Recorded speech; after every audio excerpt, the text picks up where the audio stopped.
After the hook, the next section of the introduction is the context or background. And as you can see from this picture, it's probably going to be the longest section of your introduction. The context or background that we're about to write is sandwiched between the hook and the claim in the introductory paragraph. Because the whole point of this introductory paragraph is to introduce my claim, before I write my context, I'm going to put my overall claim at the bottom of my introduction. I've just copied this from the top of my claim organizer into my paper organizer, my essay organizer, into the bottom of my page. This is what we need to give context or background for, so I want it right in front of us. You should open to a blank page in your notebook and pause the video while you copy your claim from your planning tool to the bottom of a blank page. Then resume the video. Next, I'm going to put my hook at the top of the page. I had a lot of choices and I chose this one because I think it's just a crazy large number that will make readers think, wow. So now I need my background and context. Why is it so bad that there are 50 billion water bottles sold per year? I'm always thinking about setting up my argument, and that the first reason that I'm going to talk about in my argument is about wasting resources. So I need to set my reader up by talking about how that's a lot of money to waste for all those bottles and how those bottles make a lot of trash. So I'm going to say consumers spend billions of dollars every year on bottled water and generate tons of plastic waste in doing so. Remember, I'm not going to use the word tons just to mean a lot, but here there really are tons, meaning units of 2,000 pounds of waste. Go ahead and pause to write a sentence connecting your hook to your first big idea, and then resume the video. Next, I think I should connect these 50 billion water bottles to something about pollution, because polluting our environment is going to be my second reason in my argument. I'm not going to talk about how many bottles end up in landfills or about fish eating plastic in oceans. That's going to happen in my body paragraphs. I'm just giving the big picture by saying pollution's an issue. So I'm going to make a link between my last idea about cost and waste being unnecessary, and then I'm going to add the increasing use of bottled water is polluting the environment. You know how this goes. Pause and write some more of the introduction. From here on out, you should pause every time we write a sentence to write a sentence of your own. The next background I need my readers to have is that there is an issue about health risks. Now, I think that most people assume bottled water is a good choice because it's convenient and healthy. So I'm going to acknowledge this perspective. I'm going to say, in addition, although many people believed bottled water is a convenient, healthy option, I'm going to start like that because I want to show their perspective. But my perspective is that there's also health risks. There will be evidence in this essay about plastic breaking down into toxic substances that can actually contaminate the water in the bottle. But again, I'm not going to be that specific here. I'm just going to say there might be hidden health risks.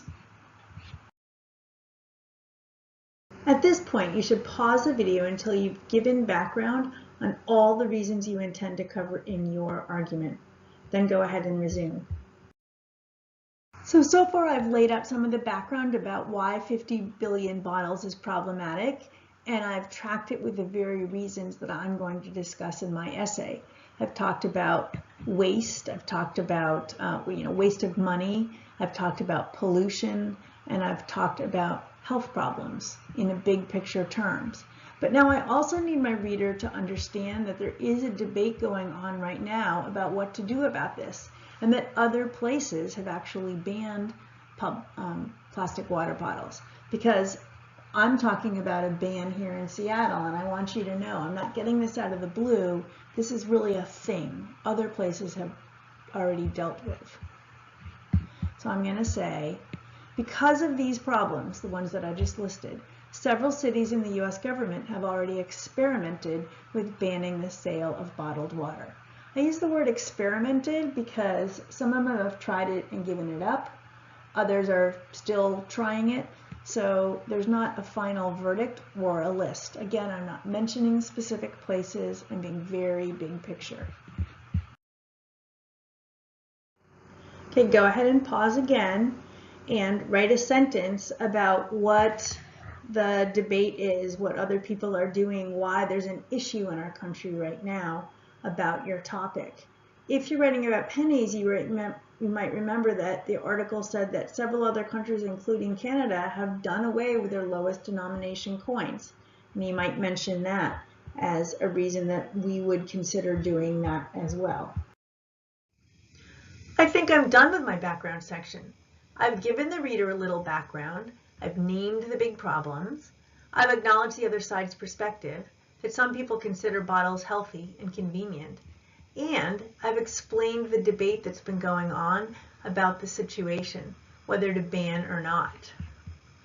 I think the only thing I need to do is make my transition into my claim. I need to move us to Seattle's specific situation, because the claim I'm making is about Seattle. So I'll say, here in Seattle, where we have a clean, safe public water supply, it's time to ban water bottles too. Then my claim is the last sentence in my introduction. Everything is preparing my reader to understand the claim. My claim is that we should stop selling single-serving plastic water bottles in Seattle because they waste resources, pollute our environment, and pose risks to the public health. Even though I've already got my claim, I'm realizing now that the debate is about banning, and that's in fact what I'm asking Seattle to do. So I'm just going to modify my claim a tiny bit. Instead of saying stop selling, I'm going to say ban. All right, so hopefully you understand why I'm making this claim. After this, I'm going to have 3 body paragraphs supporting each of my reasons with evidence in each paragraph, and then I'll have a conclusion, and that's our essay.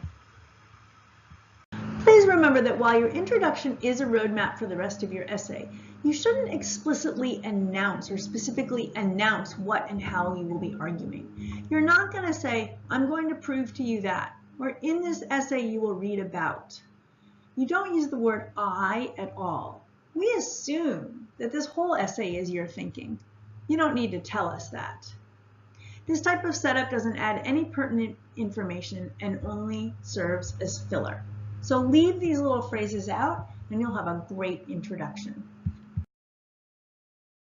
Go ahead and pause the video to make any transitions and edits to your introduction.